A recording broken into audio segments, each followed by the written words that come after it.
Hello everyone! Welcome back to my channel. And for today's video ay sasagutin ko naman yung isang tanong ng ating kababayan kung pwede na mayroong boyfriend dito sa Pakistan at siya ay nasa Pilipinas. Sasagutin ko ang tanong na ito para naman doon sa mga katulad niyang may katanungan tungkol sa ganitong sitwasyon. Dito ang kanyang katanungan, hindi ba pinapayagan ang mga Pakistani na pumunta ng Pilipinas? At ang gusto ng kanyang Pakistani fiancé ay siyang pumunta dito sa Pakistan.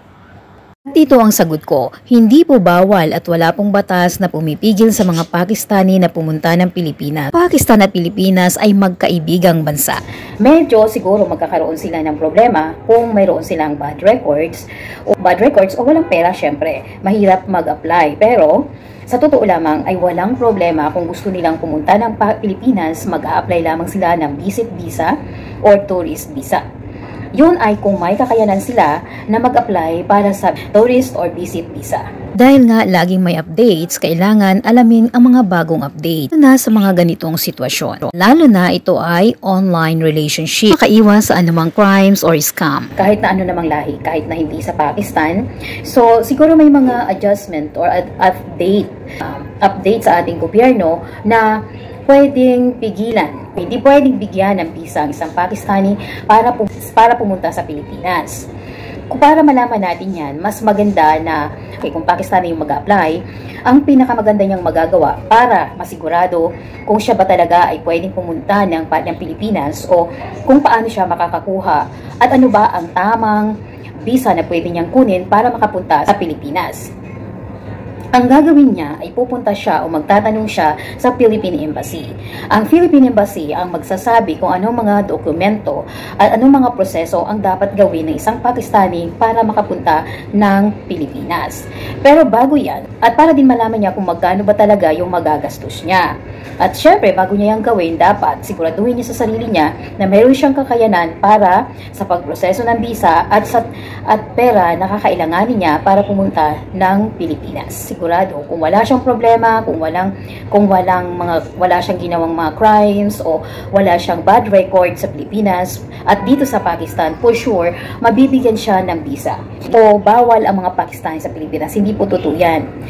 Pwede po sila, depende syempre kahit saan namang lugar o kahit paanong siya nationality yan, depende sa record niya. Syempre kung may criminal record yan, hindi talaga yan makakapunta ng Pilipinas. Kung ang gusto ng iyong fiancé ay ikaw ang pumunta dito sa Pakistan, walang problema. Siguraduhin mo lamang na hindi ikaw ang gagastos, kundi siya.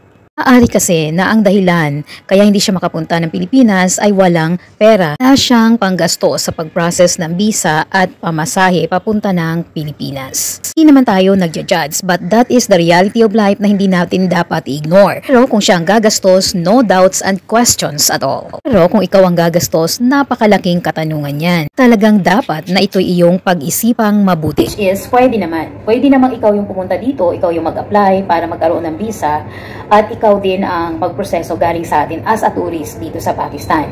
Pero may mga naririnig ako o nababasa sa social media na may mga Pilipinang galing sa Pilipinas pumunta dito sa Pakistan pero na-offload sila. Hindi ko lang alam ang rason kung bakit pero kadalasan yan ay dahil sa document. As long as yung pagkakaprocess ng mga papers mo o ng iyong visa, I think wala naman siguro magiging problema.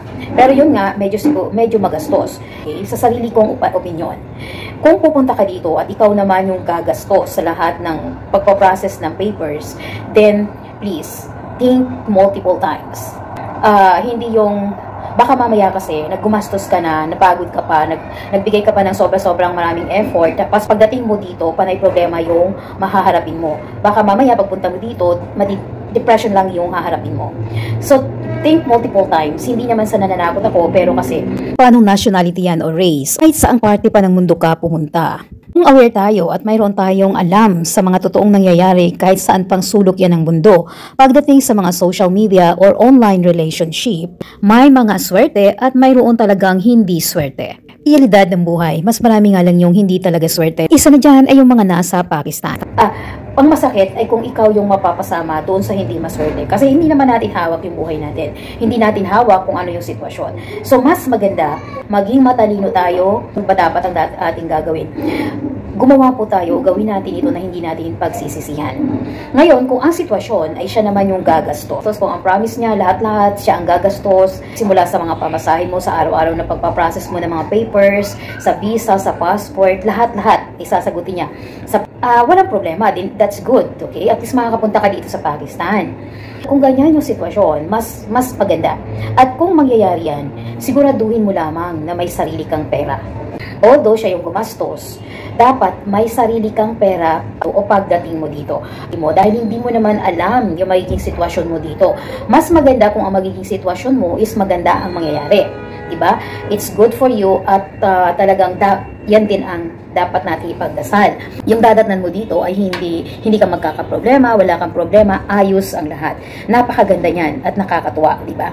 Pero kasi baka mamaya hindi maganda yung madatnan mo. At least sure ka na anytime na pwede kang bumalik, may pera ka. May sarili kang pera para i-process yung pagbalik mo easily.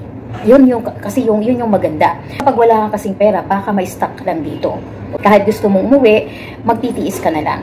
Mahirap yung ganun. Marami kasing ganung kwento. Although, marami naman kaming mga Pakistani dito na okay naman yung buhay. Mga asawa ng Pakistani na okay naman yung buhay. Pero marami din kasi ang hindi. Para hindi ka mapabilang doon sa mga hindi magandang nangyari. At walang paraan para makabalik kasi nga walang-wala silang pera. O maaaring walang-wala din yung lalaki. So, walang nagawa kundi magtiis na lang at stay na lang dito. So, para hindi mangyari yun sa'yo, be wise. Bago ka magdesisyon o pumunta dito, kung okay naman na lahat ng proseso at papunta ka na nga dito at decided ka na talagang pumunta dito, alamin mo ka, mag-research ka, manood ka ng mga videos about sa nangyayari dito sa Pakistan. Marami kasing vlogger ngayon.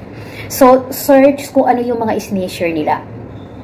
Huwag mong isipin na negative yung sinasabi ng isang tao kasi bad yung sinasabi niya.